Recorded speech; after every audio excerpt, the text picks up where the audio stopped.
Hey everyone, Sari here, and welcome back to another week of late season offense matches. This week I ended up shifting gears a bit and going back to a tanking approach, partly as an excuse to use legendary Alear before the end of the Fire month. While I do think IS is trolling us a bit with her lack of a dragon form at this point, her legendary variant is an exceptionally strong enemy phase unit with her base kit. Null-C Disrupt shuts down a lot of the usual problems that Omni tanks face, and her weapon's first hits, plural, DR, gives her a much easier time of surviving triangle attack-enabled enemies. Pledge and Finish are a great combo, normally guaranteeing healing on her first counterswing, and the armored beacon-like effect of her special is a great way to mitigate any dangerous hits. Its Pierce effect is also important. Together with her multi-hit weapon, it's highly unlikely for any opponent to survive her first counterattacks, which makes null follow-up support pretty unnecessary. Going back to tanking was also an excuse to deploy a freshly updated Gatekeeper on the team. I've been really happy with his refine. The extra stats and post-combat healing are great ways to support his allies, and shutting down warp effects is invaluable when charge, formation, and guidance effects are everywhere on defenses. Adding Def Res Ploy to his kit also lets him shut down legendary Robin squads, letting him single-handedly defuse many of the most threatening defenses in the season. Using him as Alear's support does limit his ability to support her from across the map, but he's also one of the safest units to plant near her because of his ability to shut down warp effects. The rest of the team is here to support, even Claude, who's only here as a bonus unit. Ash and Milla's sabotages complement Gatekeeper's ploy really nicely, giving the team access to a full spectrum of debuffs. Peony's kit got a significant overhaul too, thanks to rearmed Plumeria, giving the team access to even more mobility options with Soaring Guidance and a Kanto-enabled dance. Now that we've gone over the team, let's get to the first match. This was a pretty intimidating team to run into early in the week. It's a better version of the setup I've used for the last couple of Dark Seasons, using Hinoka to enable charge and breath for a squad of flyers. We're also using a maxed out Duomarth to shut down any hit-and-run approaches. His high speed and enemy phase Desperation Vantage combo make it very difficult to pick off anyone from range. Tanking isn't an easy approach either. The maxed out Leggjarn is a dangerous opponent, especially when she's being backed up by Hinoka and Claude, and it's pretty easy for at least one of them to find a vulnerable target, especially with Embla's Feud and Plumeria's Ploy covering most of the map. I was actually trying to find a way to pick this apart with Golveg at first, until I noticed the catapult in my safety fence lane, which made me glad I had a backup option available. That catapult also means that we don't have a turn to work our way into position here, so we need to get ready to start tanking this on turn 1. Thankfully, Guidance 4 lets me move Alear all the way over onto the left side of the map after we break those structures, to avoid Plumeria and Embla's debuffs. Gatekeeper's Warp Bubble also stops Leggjarn or Hinoka from reaching anyone on the back line. And while Deadeye is a little spooky, Dragon Blast means that Alear doesn't have too many problems tanking that hit. Hinoka moves in next, and it doesn't really accomplish much. Our bonds connect us. Though she does open up a space for Triandra to move over and dance Marth.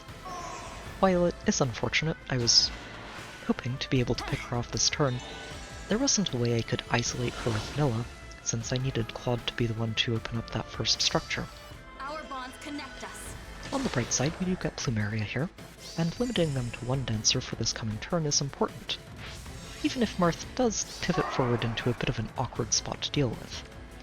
Thankfully, he doesn't have any mobility, and Alear's in a position that she can actually tank all 3 of his teammates this turn.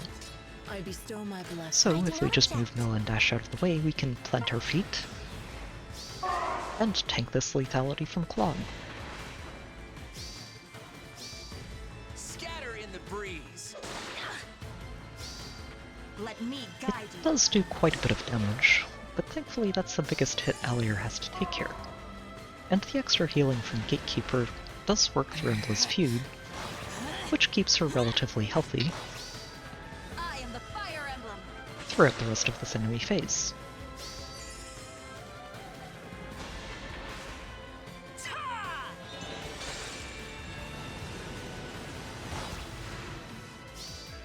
Leave here at once. And with no teammates left to protect, Earth isn't too hard to handle anymore, especially when we can work our way into a good position to just block him in place and give ourselves plenty of time to navigate to these ether pods. Let's take flight. Where to today?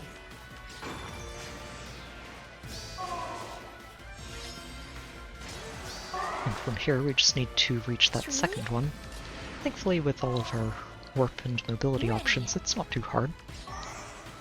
Ash can warp in and grab the second pot, and Alear can move in to close out the match.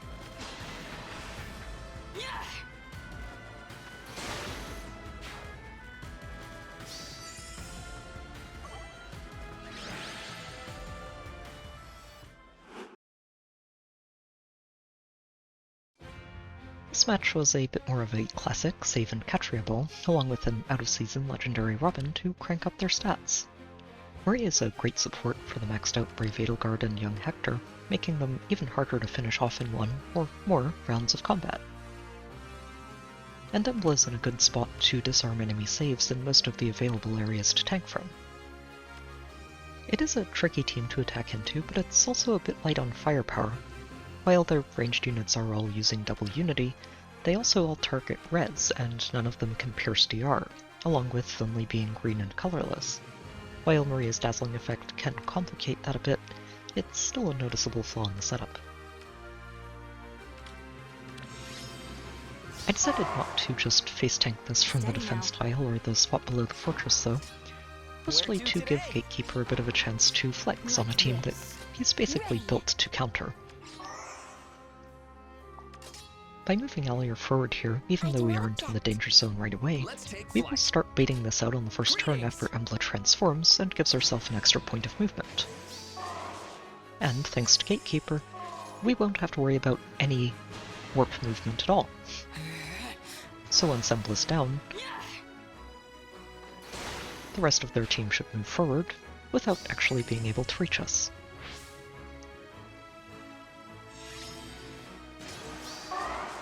From here, it's mostly just about continuing to bait from the maximum distance, We've got options. while Claude picks up our first ether pod on the side, Reporting and for continue duty. picking apart the troublesome parts of their team.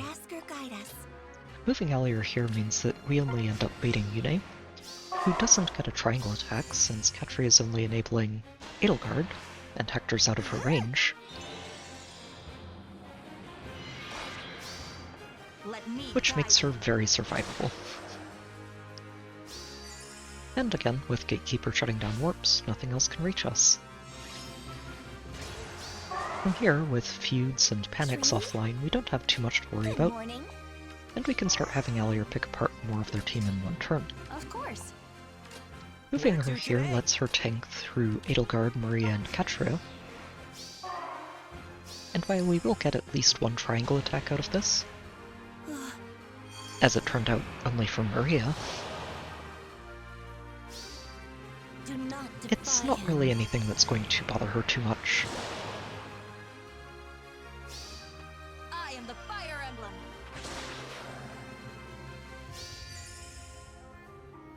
Edelgard moves in next, and gets pretty demolished. She's not built to be a player phase unit here. And, well, without any support, Katri is very easy to shrug off. Leave here at once. It's not necessarily easy to spot in the middle of all of this, but Gatekeeper shutting down all of these unity effects does a lot for just helping Alear to beat these stat checks. It will be done. From here it's pretty straightforward. Reaching this last ether pod is a little bit annoying, mostly because of Hector swapping Robin to the back, which stops me from just punching him down in the player phase. Thankfully he still outranges Hector and we can bait him out here. Our bonds connect us. While also setting Ash up to jump past Peony and the wall to secure our last ether pot, I do not object. before we send Alear in to close out the match.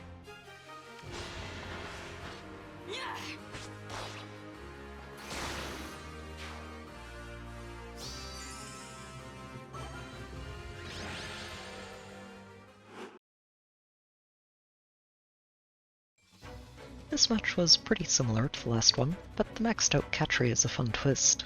They're also using a Brave Robin instead of his legendary variant, which adds a deceptive amount of firepower to their squad. The stats aren't something that can be shut down by ploy, and the special acceleration gives the team much easier access to spikes of damage. Wind Tribe Katri is a great complement to Yune thanks to her blue physical damage and Deadeye, while Robin can easily sneak in for a knockout by warping in next to any of his rally teammates. Not having a Dancer can hold the team back a bit against hit-and-run teams, as long as they can break through the safe armors, but that can be hard to do after their skills come online, and with the layout of traps and structures, it's not too easy to reach them on the first turn and get back out. Truly? Thankfully, we're not really trying to get back out here. Just let Alear plonk on that defense tile, make sure Gatekeeper is in range to enable her special, and also prevent any of the warps from being able to reach Peony. Yune moves in first. She can do a chunk of damage thanks to borrowing true damage from nearby debuffs, Let me guide you. but it's not enough to break through Alear, and it's all downhill from there. By While your Katria side. can do enough damage to outpace Alear's in-combat healing, with Gatekeeper involved she's already healing for more damage than she takes, and that doesn't bode well for the rest of their team.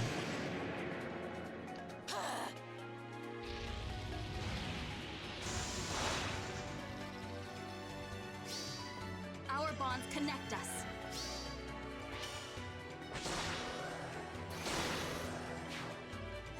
Deflect melee doesn't do too much against enemy dragons, unfortunately for Robin, and while Medius helpfully smites Corrin out of the way to let Katria in to get an attack in, Let me guide you. it's not going to let her do anything.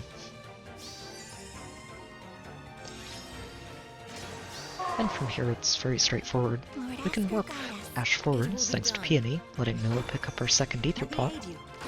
and then we can just move Alear back a tile, Dancer, and move her right Steady back now. onto her previous space to bait out all three of the remaining team members and close out the match.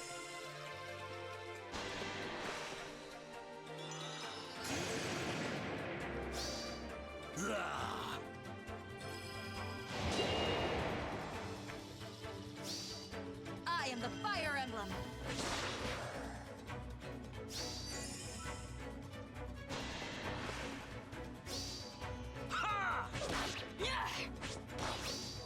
Let me guide you.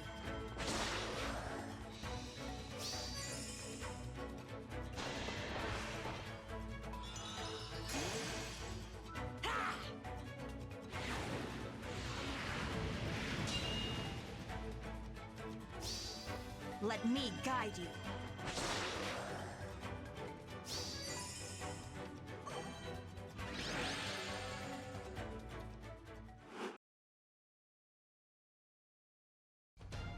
This match was a fun way to close out the week. It's a mixed Pathfinder setup using Note to synchronize the threat ranges of Shamir and Veronica, while also having Corrin cover the team from ranged attacks.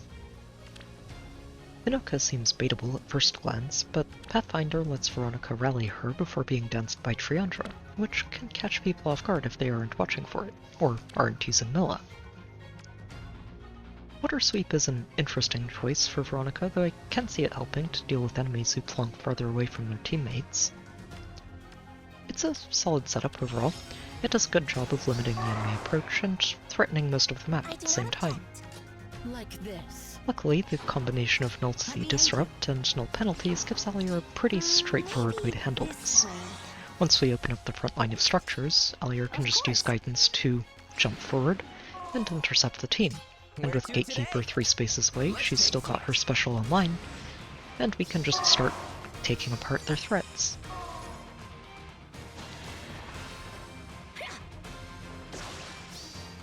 I am the Fire Emblem.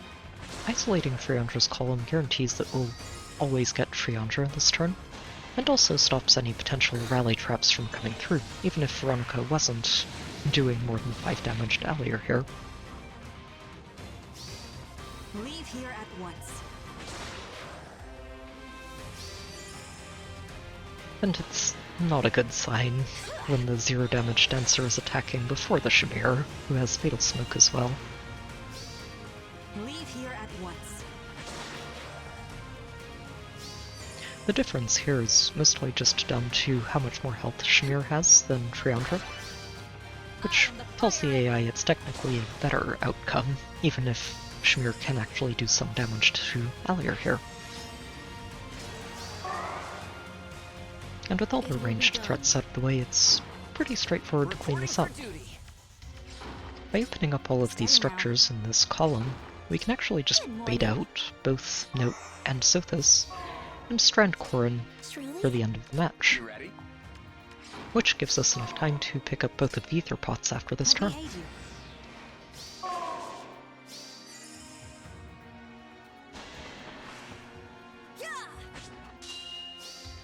Leave here at once.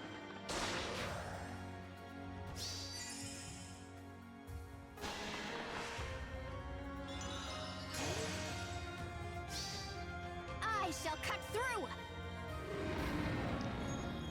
It does hurt a bit to see a bonus weak Sothis do 0 damage with that, when she has triangle advantage. Sothis deserved better.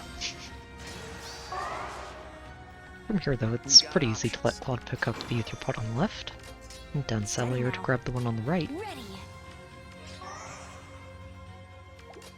Of course. and then move Gatekeeper in to support her, Where to today? before we close out the week. Lord Asker, guide us.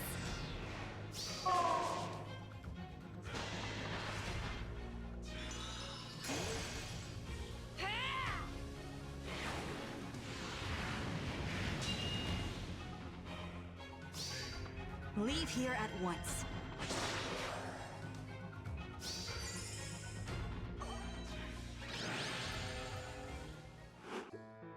This was a fun week. Going back to tanking was a nice change of pace, and I really enjoyed seeing Gatekeeper do so much work. I'll probably end up having him hop seasons pretty regularly for a while, to support whichever enemy-face teams I use for the week. I do have a Discord channel if you'd like to hang out and chat, there's a link in the description, and I've also got a Patreon link there if you'd like to help support the channel. As always, I hope you've enjoyed the video, good luck with your own matches, and I'll see you next time.